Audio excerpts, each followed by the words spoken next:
নমস্কার বন্ধুরা, প্রমার রান্নাঘরে সবাইকে স্বাগত। গরমের দিনে ঠান্ডা ঠান্ডা শরবত খেতে তো দারুণ লাগে। তাই আমার আজকের রেসিপি আম পোড়া শরবত। আম পোড়া শরবত বানানোর জন্য এখানে আমি দুটো বড় সাইজের আম নিয়েছি।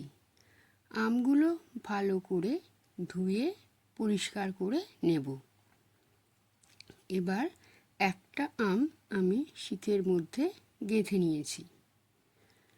লো ফ্লেমে আমটা পোড়াতে হবে, না হলে আমটার বাইরেটা পুড়ে যাবে কিন্তু ভিতরটা ঠিকমতো হবে না। এইভাবে ঘুরিয়ে ঘুরিয়ে আমটা ভালো করে পুড়িয়ে নেব। অন্য আমটা আমি রুটি সেঁকার জালিতে করে পুড়িয়ে নিয়েছি। এই আমটাকেও আমি লো ফ্লেমে ভালোভাবে পুড়িয়ে নেব। আম দুটো ভালো করে পোড়ানো হয়ে গেলে আমটা আমি জলের মধ্যে রেখে দেব ঠান্ডা হওয়ার জন্য। এবার শুকনো খোলায় কিছুটা জিরে ভেজে নেব। জিরে ভাজাটা শিলপাটায় নিয়ে আধ ভাঙা করে গুঁড়ো করে নেব।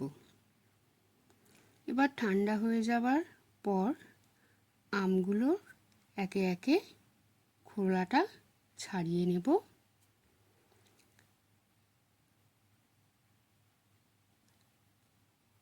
এবার আমের পাল্পটা বের করে নেব। এবার মিক্সিং জারের মধ্যে আমের পাল্প, চিনি, 3টে কাঁচা লঙ্কা, পুদিনা পাতা আর ব্ল্যাক সল্ট দেব। আর দেব গুঁড়ো করে রাখা জিরে, আর অল্প ঠান্ডা জল দিয়ে সমস্ত কিছু ভালো করে পেস্ট করে নেব। এখানে আমি দুটো গ্লাস নিয়েছি। গ্লাসের মধ্যে কয়েকটা করে আইস কিউব দিয়ে দেবো, আর দেব 2 চামচ করে আমের পেস্ট। এবারে এর মধ্যে পরিমাণ মতন জল দিয়ে ভালো করে মিক্স করে নিলেই রেডি হয়ে গেল ঠান্ডা ঠান্ডা আম পোড়া শরবত।